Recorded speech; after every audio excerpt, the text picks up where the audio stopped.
you don't shy away from things in this book, and I found that to be quite I found that to be quite interesting and bold and brave.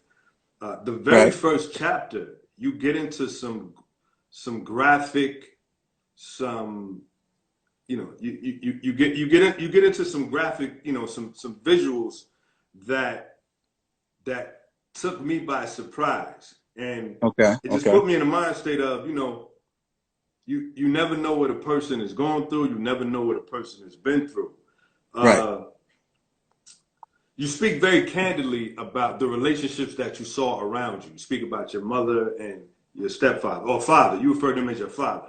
You That's speak yeah, about your grandparents on both sides. on You both speak sides. about your uncles and their Right. relationships. Talk to me Right. about how those relationships um, help to form your vision of what you thought a relationship should be. Right. Well, my mother and father, who was my stepfather, but so young, I never considered him a stepfather. He's always been my father. So I didn't even know he was my stepfather until people started reminding me as I got older. That's how well he treated me. So I've always been his son. That's it. But I saw many relationships, both sides, with the grandparents, and they had many years married. And I always wanted that situation where you can put 50 years in with somebody and still love each other, and they're inseparable. These days, it's kind of hard to see that because of what we see going on with the social media. Everybody's cheating, things are different. But in actuality, it's the same. If you really know what love is about and you really are into a relationship or marriage, you're not afraid to want the same things that the old school people wanted. It didn't change. Love didn't change. Relationships didn't change. Trust didn't change. It's the people that changed. So you have to dive into that. And I wanted to be transparent, man. I want to tell the truth. That it didn't make sense for me to leave anything out. So I was transparent. I told it all, the good and the bad, throughout the book. And, I've learned from it.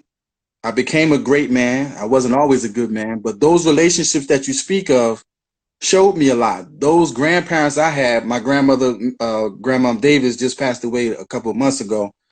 Rest in And peace. right, but my grandfather died in 97 and he got me into General Motors, and I rocked that job for 14 years and took a buyout. They paid me $140,000 to quit. So my grandparents have always supported me on both sides, my mother's parents, my father's parents, and they always wanted the best for us as grandkids, and they were powerful. So I love that about that. I love that about them, and I always wanted those type of bonds and love when it came to my relationships. So let me that's for the 140,000.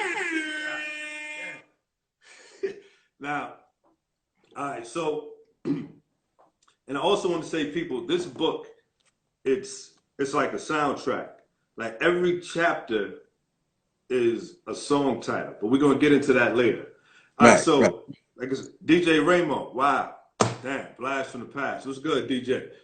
So Raymond, what's so up, son? so now you have in the very first chapter, it's like you laid out a foundation of what the rest of the book was going to be. And I found that to be ingenious. I found that to be incredibly bold. It was a big risk, but it seemed like you weren't afraid to tell certain stories. You Right, get into a story about how those relationships infiltrated who you were as a young man, and how some things that were happening in those relationships transferred into a relationship that you had right, early on. You speak about witnessing some things with your uncle, one of your uncles, and then you speak about how that kind of played out in one of your relationships. There's a piece in the first chapter where you speak about uh, a form of domestic violence, right, and we spoke about it, and I kind of want to touch on it early, so if young people see it, they can learn from it. right, right. Well, I witnessed a lot of things as a kid, and I thought that certain things were normal because I was a kid. So as I grew older, I didn't relearn or unlearn the bad parts. And in my relationship, I exhibited something that I thought was normal in a relationship, and it was domestic violence. It was me. I put my hands on a girl who was my girlfriend at the time, and I had to be accountable for that. So that's why I put it in the book. I couldn't write this book and be transparent and leave out something that was like the worst thing I ever did in my life. So I talk to younger men and I tell them, you know, you can't play with that. The things you do when you're younger, because you're young, that's not an excuse. That's not an excuse. And the adults around you don't know what you've learned, and they don't know what you have as a misconception. So when they see it, then they know. But I witnessed it. I was taught negative stuff. So I had to learn the hard way how to come out of that. And to this day, I don't even play fight with girls. If I date a girl, she like to play fight, I tell her, I don't even want to talk to her because I don't believe in that. I don't even want you to put you, don't touch me. I'm not touching you. That's how serious it is for me right now. No different than why I've never tasted alcohol, never had a beer, never tasted wine, never had any alcohol in my system or weed ever, because of what I witnessed as a kid. And those things are detrimental to your adulthood if you don't straighten them out as you grow and learn. That's what I wanted to portray in the mistake that I made. And it was supposed to be in love, but it wasn't a loving situation when you create that kind of negativity. And I'm honest about it. So, So now, you know, so now, reading the book, and I just want to say that statistically, it shows that, you know, anybody who's is exposed to that type of environment, like the percentage of that being repeated right, from that individual, from that exposure, is beyond high. 50%, like 60, 70%, right? It's So high. my question is, like, was that a pattern from that point, or once that happened, that was it? Because I understand you have a son. Right, 24-year-old. Yeah. And I So taught what? him, I taught him well from childhood to adulthood. And that right there, I would never expect or even think he was capable of anything like that, because he didn't see it, and he would have no reason to think that that was okay, you know? Still in the first chapter, and you speak about an experience that you had with an older woman. And Right. I'm speaking about this first chapter because once we get past this first chapter, it it's like the playbook to a Will Packer movie. You know what I mean? So talk about Thank you, brother. so Thank now we got exposure to domestic violence in the first chapter. We've got what you're about to speak on now in the first chapter, which involves you as a 11-year-old you. Right, and a older woman. Talk about that. right. Logo Kings, what's the deal? Well, I put that part in the book because it shows what I was also taught as a kid, like confidence in, I want to be the aggressor or the pursuer.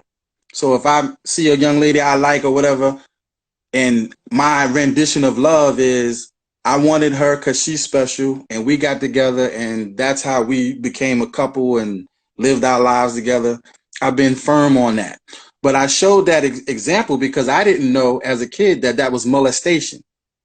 I practically planned that out in that elevator and in that scene. When you read that scene, I planned that as a kid, but because she allowed it to happen and she was the adult, it was molestation. And I didn't know it was molestation until I became an adult and a parent. So all those years I thought I was slick for what I did, but I really wasn't. I was just a child and she was a molester, you know? And I had to put that in the book because many people had those stories. And I had a conversation with a young lady and she cried to me when she heard my story. And in her story, I was thinking, oh, her story is just like any childhood story that got molested. But bruh, I had tears in my eyes when she told me that the molester of her story was her own father. Yo, that killed me, Kurt. That killed me. I'm a parent, bruh, and that killed me. So I said I had to put my experience in there so that these young boys and these young girls won't be afraid to express it, because you don't want to hold on to that. You know, it was different for me because I was 11, Shan was 30, and the girl was 11. That's a problem. That's a very big problem. But they're both problems. The both situations are problems. So I put that in the book for a reason.